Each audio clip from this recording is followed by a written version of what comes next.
భారత క్రికెట్ జట్టులో ప్రస్తుతం ఒక భారీ మార్పునకు వేదిక సిద్ధమవుతోంది. ఆఫ్ఘనిస్తాన్తో జూన్ 6 నుంచి 20 వరకు జరగనున్న ఒక టెస్ట్ మరియు 3 వన్డేల సిరీస్ ముగిసిన వెంటనే టీమిండియా సుదీర్ఘమైన టీ20 షెడ్యూల్లోకి అడుగు పెట్టబోతోంది. జూన్ 26 నుంచి ఐర్లాండ్తో 2 టీ20లు, ఆ తర్వాత ఇంగ్లాండ్తో 5 టీ20ల సిరీస్లలో భారత్ జట్టు తలపడనుంది. ఈ నేపథ్యంలో టీమిండియా తదుపరి టీ20 కెప్టెన్ ఎవరనే అంశంపై క్రీడా వర్గాల్లో అత్యంత ఆసక్తికరమైన చర్చ నడుస్తోంది.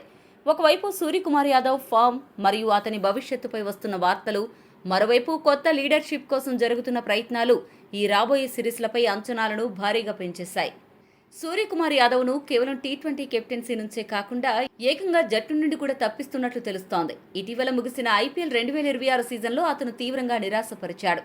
ఆడిన 13 ఇన్నింగ్స్లో కేవలం 270 పరుగులు మాత్రమే చేయడం, గత 18 నెలలుగా అంతర్జాతీయంగా కూడా సరైన ఫామ్లో లేకపోవడం అతనికి ప్రతికూలంగా మారింది.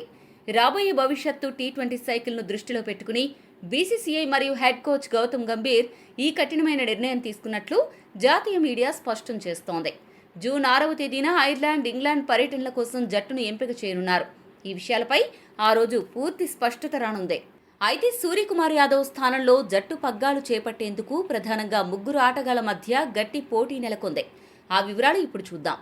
ఈ రేసులో శ్రేయస్ అయ్యర్ ముందు వరుసలో ఉన్నాడు. జట్టులోకి అద్భుతమైన రీఎంట్రీ ఇస్తూనే నేరుగా కెప్టెన్సీ బాధ్యతలను అందుకునే అవకాశాలు అతనికి మెండుగా ఉన్నాయి. దేశవాళీ క్రికెట్ మరియు ఫ్రాంచైజీ లీగ్స్లో కెప్టెన్గా అతనికి ఉన్న అపారమైన అనుభవమై అతన్ని ముందు వరుసలో నిలబెడుతోంది. నాయకుడిగా 127 టీ20 మ్యాచ్ల్లో 74 విజయాలతో 58% పైగా సక్సెస్ రేటు కలిగి ఉండడం అతనికి పెద్ద సానుకూల అంశం. ఒత్తిడి సమయాల్లో ప్రశాంతంగా నిర్ణయాలు తీసుకోగలగడం, వ్యూహాలను పగడ్బందీగా అమలు చేయడం శ్రేయస్ అయ్యర్ను ఒక పరిపూర్ణమైన కెప్టెన్ మెటీరియల్గా చూపిస్తున్నాయి. ఇక ఈ రేసులో అనూహ్యంగా తెరపైకి వచ్చి అందరి దృష్టిని ఆకర్షిస్తున్న పేరు తిలక్ వర్మ. యువరత్నాన్ని ప్రోత్సహించి భవిష్యత్తు కోసం 10 ఏళ్ల పాటు జట్టును నడిపించే ఒక నాయకుడిని తయారు చేయాలని మేనేజ్మెంట్ భావిస్తే తిలక్ వర్మ ఒక అద్భుతమైన ఆప్షన్. అతనికి దేశవాళీ క్రికెట్లో హైదరాబాద్ జట్టుకు కెప్టెన్గా వ్యవహరించిన అనుభవం ఉంది. చిన్న వయసులోనే అతను మైదానంలో చూపించే పరిణతి, ఆట పట్ల అతనికి ఉన్న అవగాహన సెలెక్టర్లను విశేషంగా ఆకర్షిస్తున్నాయి. బ్యాటింగ్లో నిలకడ, బౌలింగ్ చేయగల సత్తా మరియు మైదానంలో ఎంతో చురుగ్గా ఉండే లక్షణాలు తిలక్ వర్మను టీమిండియా భవిష్యత్తు లీడర్గా నిలబెడుతున్నాయి. దీనికి తోడు అతన్ని ప్రస్తుతం ఇండియా ఏ కెప్టెన్గా కూడా ఎంపిక చేశారు. వీరిద్దరితో పాటు ఇషాన్ కిషన్ కూడా కెప్టెన్సీ రేసులో గట్టి పోటీనిస్తున్నాడు. గతంలో అండర్-19 భారత జట్టుకు కెప్టెన్గా వ్యవహరించి జట్టును ఫైనల్ వరకు అప్రతిహతంగా తీసుకెళ్లిన అద్భుతమైన ట్రాక్ రికార్డు అతనుకుంది.